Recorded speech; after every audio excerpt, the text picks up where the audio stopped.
So welcome everybody to the December 19th regular meeting of the Elk Creek Fire Protection District Board of Directors. If I could, I would like everybody to join me in the Pledge of Allegiance. I happen to have a flag, the best I can do. If anybody else has a flag, please look at it and follow me with our pledge. Thank you. I pledge allegiance to the flag of the United States of America and to the republic for which it stands, one nation, under God, indivisible, with liberty and justice for all. Thank you all. Okay, is firefighter Urban on? I think we have a contingency plan in place if we don't have her. Do you see her, Chief?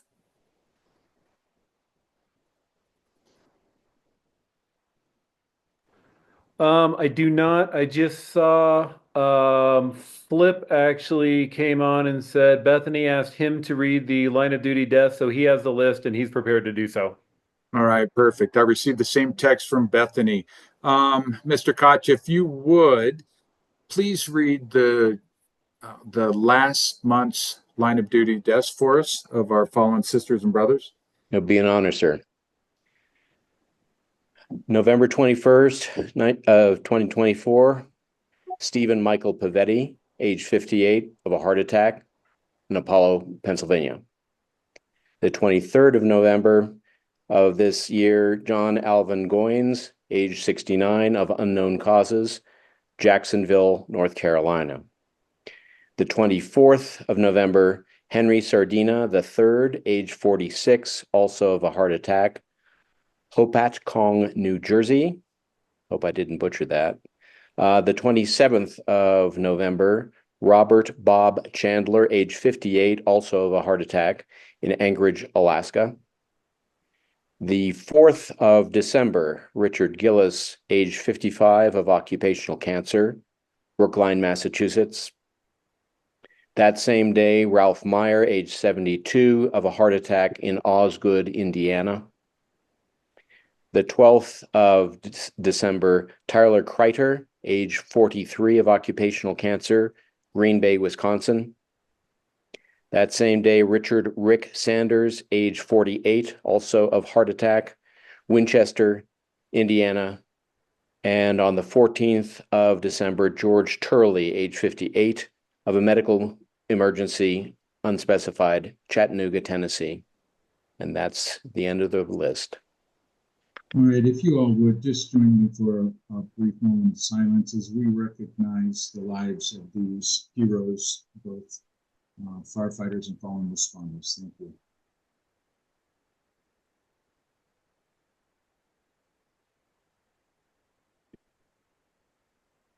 All right.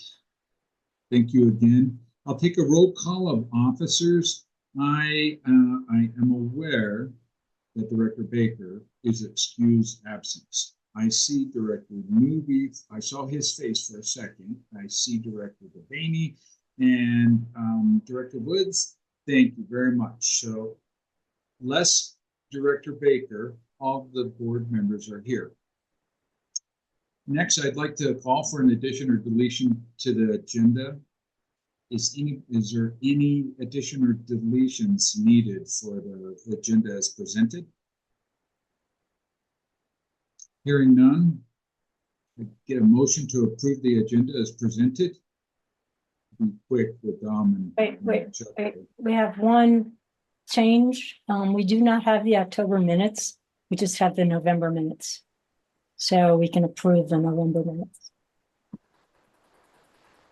All right, you're right. I did read the November. I did not see the October.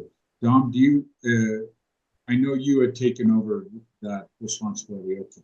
I just took the November minutes for her. I thought she had the October ones done, but I didn't see them in the email she sent me. Okay, no problem. So let's adjust the agenda for the approval. Sorry, Greg. I thought I sent them in the packet. I thought they were in the packet. Thanks, Barb. Let me just. Yeah, they are here. Yeah, I sent those last week. Thanks, Barb. You're right. They're right here. That's why I wasn't thinking about them.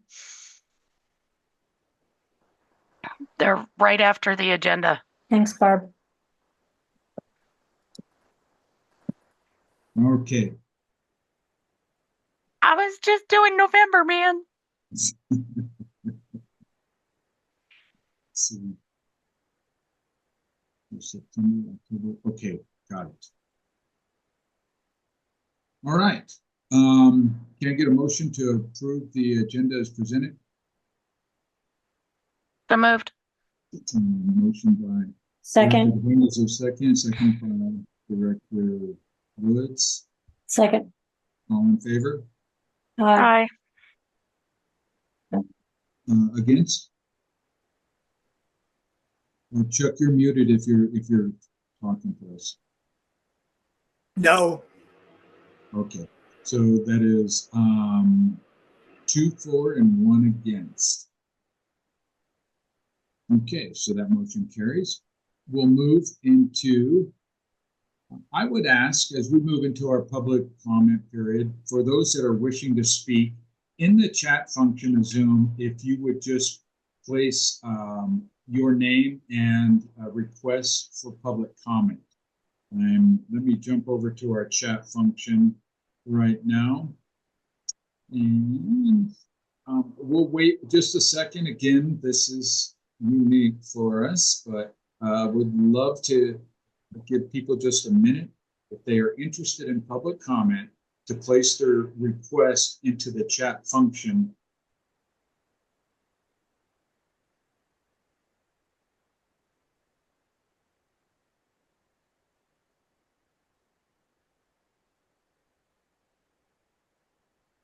All right, Mr. Leo, while we wait for others to enter, you have the floor, and then the chief, if we could give Mr. Leo the opportunity. I don't think you have to prove him. He can just, if I remember. Can y'all hear me?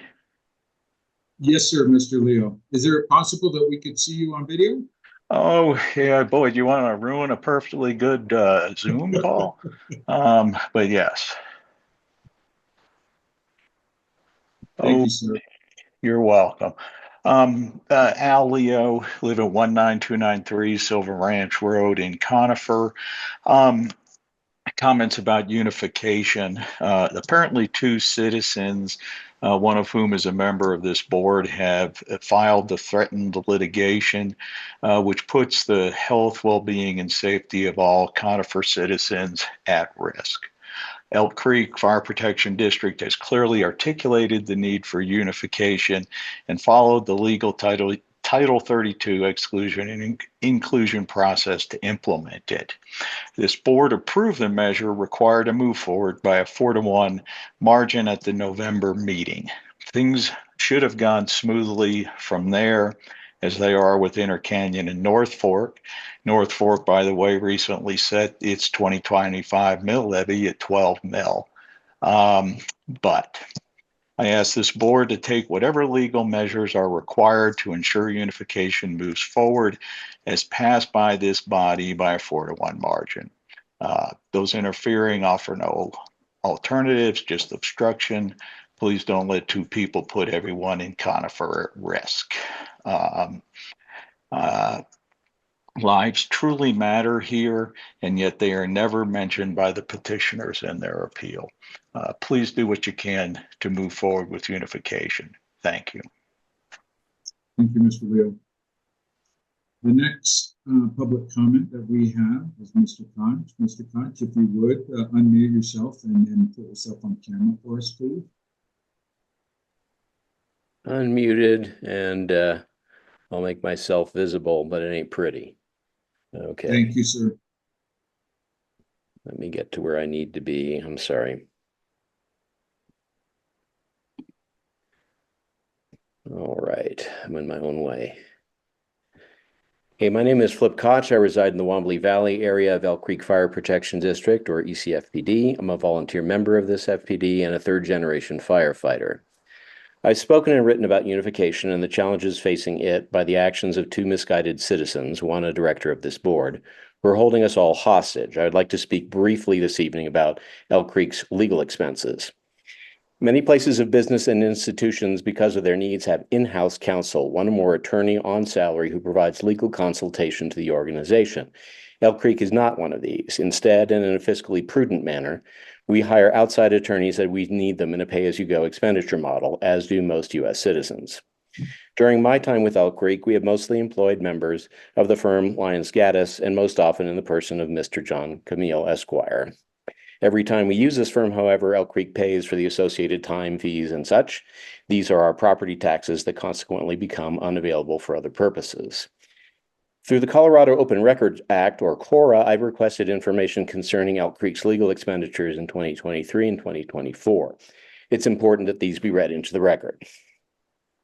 In 2023, Elk Creek spent a total of $24,067.47 on legal expenses.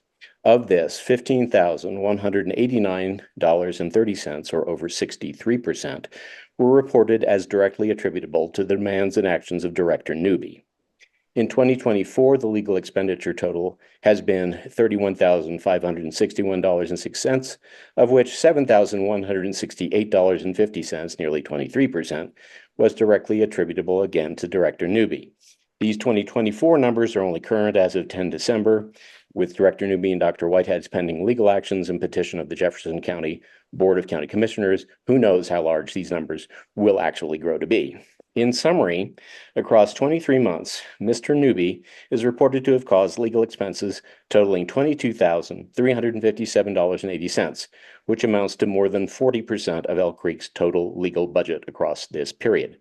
This amount of money could have been used to purchase 5 sets of SCBAs, or breathing apparatus, 3 sets of bunker gear, or sent the entirety of Elk Creek to the Colorado Wildland Fire Incident Management Academy for training next month. Instead, we spent this amount protecting our fire protection district from its own elected directors' actions. Not sure how you view the need for these expenditures, but personally, I believe that it's nuts. Thank you for your time. Thank you, Mr. Koch. Last call for anybody who would like to speak for public comment.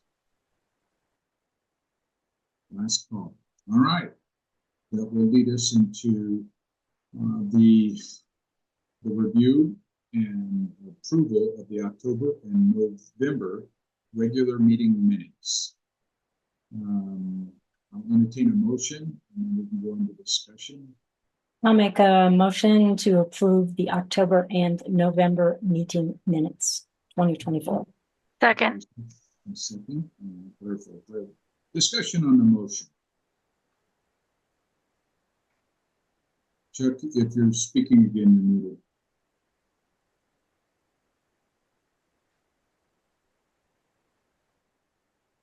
Discussion on the motion. No comment. No comments. Okay. Hearing no, there was a motion and a second to approve the October and November 2024 regular meeting minutes. All in favor? Aye. Aye. Against? No. That motion carries. That will lead us into financial matters. Director Woods, are you ready? Let me see if I can share my screen and.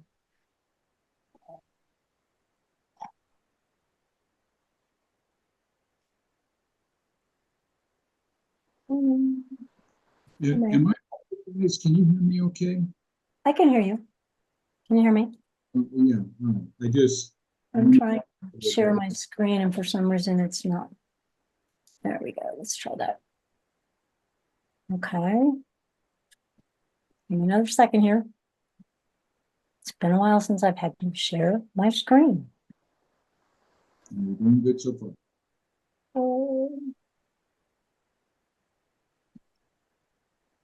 It says I'm sharing, but for some reason it isn't doing what I thought it should do. Let's try this. Can you see that? I can. Yeah, November 2024 financial report. Yes. Yay. Somehow I see it. Somehow, does everybody else see it? I hope somehow Yes. Technology works. It's a wonderful thing when that happens. Okay, let's talk about revenue expense and net income. Currently, as of end of November 2024, we are 11/12 through the year, or 92%. Revenue is at 102% of the full year forecast. Expenses are at 96% of the full year forecast. Keep in mind that the expense number includes SURF expenses, and we'll look at another slide on that. That's what bumps the expense number up, is the SURF expenses. Year-to-date net income is positive, and we're expected to remain positive at the end of the year. Okay, without SURF, year-to-date revenue is $6,409,455. Expenses are $4,672,052. Basically, just our expenses without SURF expenses, keeping in mind that we get reimbursed for those expenses, but that shows up in revenue, not in expense. However, we do get reimbursed. Without SURF, we are at 73% of our revenue number. So, and we're at 110% of revenue forecast and 73% of expense. So our expense numbers are good because we will get reimbursed for the SURF expenses. So this is what net income looks like. We looked at actuals of $7,147,737. That includes SURF. We're at an expense of $6,130,805 against a net income actual of $1,016,931. The forecast for November was at $1,656,000. So we're just a little under our forecast, but we still expect by the end of the year to have a positive net income number. The forecasted net income is $630,911. We will make that probably plus a little bit. So property tax, which is more than 65% of our overall revenue, was forecasted to be $4,535,365 for November. That's the whole year forecast. We are at actual $4,939,688. So in November, we are already ahead of our forecast for December. So we will finish the year with a revenue number that is well over our budgeted revenue. So let's talk about SURF, because that's a topic that's, I think, good conversation to have. We have submitted, as of November, about the middle of November, $2,069,403 in SURF to the state of Colorado. SURF expenses were $1,458,753. We saw a slide where I actually reduced our expenses and our income by SURF number. At this point, we only have $738,281 in reimbursement paid, which is what is recognized as income. We fully expect, just as in past years, to get the entire $2,069,403. It may not come in until 2025. There are a lot more fires this year. The state is lagging behind processing this. In fact, the last 2 years were about 1.2 million. 2024 is 2.1 million. So you can see that there are a lot of fires. Not only are there a lot of fires, but the severity of the fires has grown. So expect, we always talk about wildfire season, but there's no such thing as wildfire season anymore. Wildfires are all year round. We have wildfires from January to December. Concentration, obviously, more over the summer months, but we have fires pretty much all year round. That $2,069,000 included some assistance that we lended to North Carolina for hurricane. So let's just look at, this is just looking at the opposite side.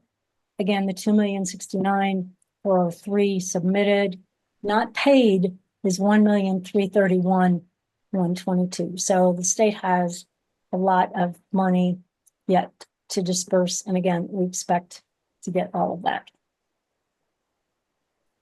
Expenses for the month, oh, it says November, sorry. Expenses for the month of November were $491,490.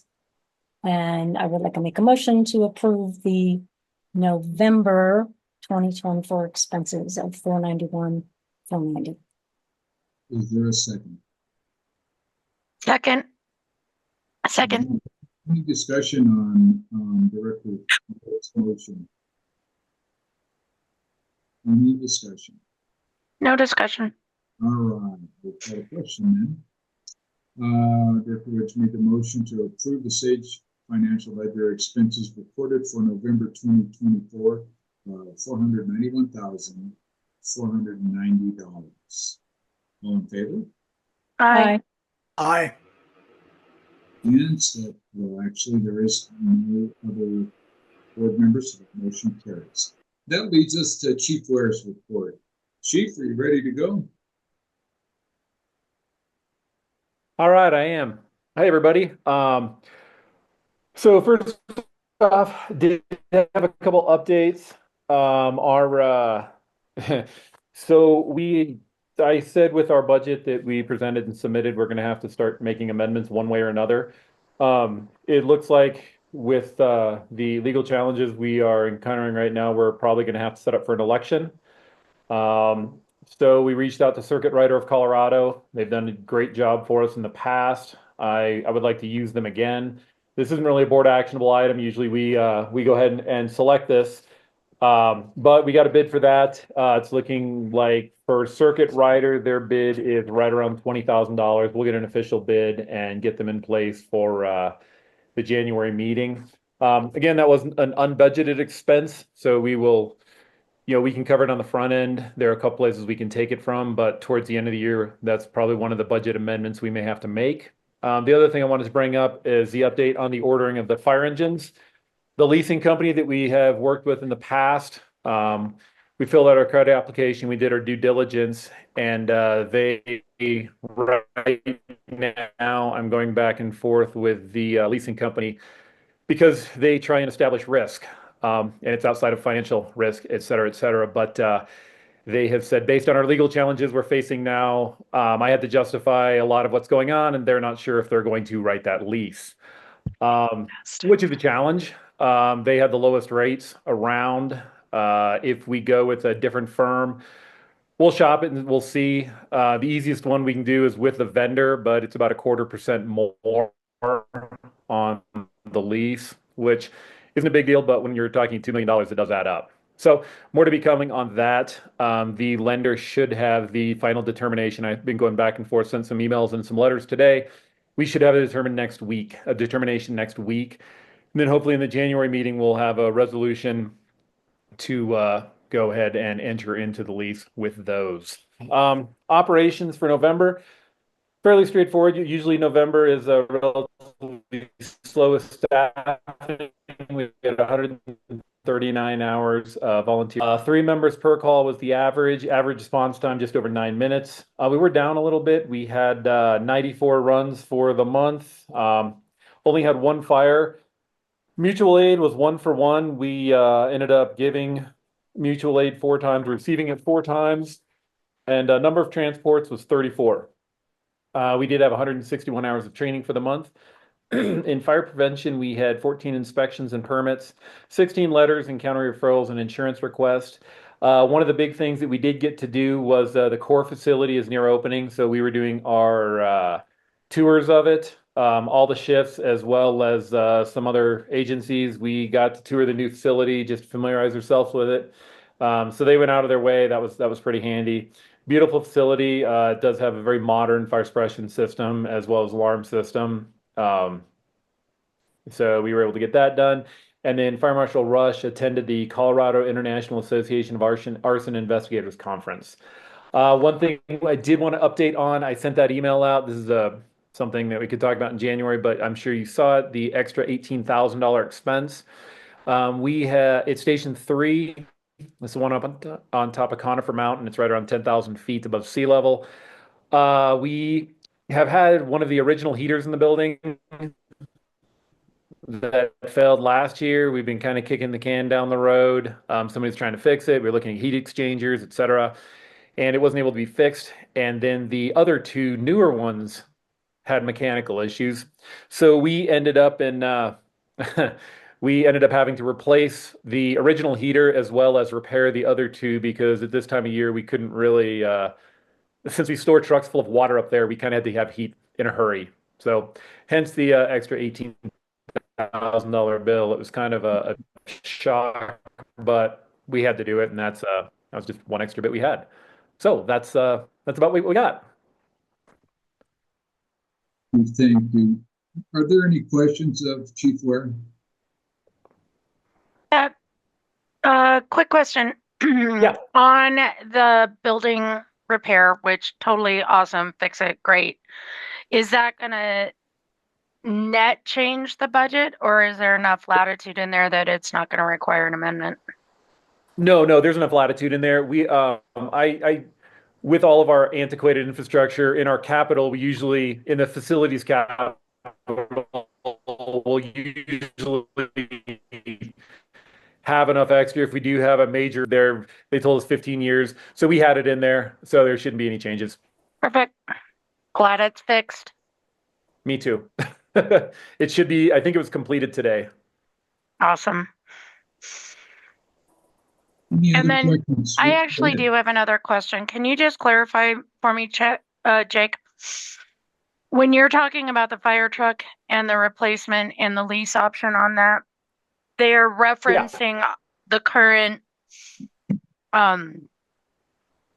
stay order, the injunction order, and the appeal to the commissioners as the legal risk? Yes. Okay, thank you. Thank you. Any other questions for Chief Ware? All right, and that'll lead us to old business, and I don't remember having any. There's none listed. I think that I feel comfortable moving into new business. There was no new business on the agenda and no new business brought from the floor. So that will conclude our December meeting, and I appreciate everybody's attendance. So I will call adjournment at 6:29. I wish you all the happiest of holidays, Merry Christmas, and Happy New Year.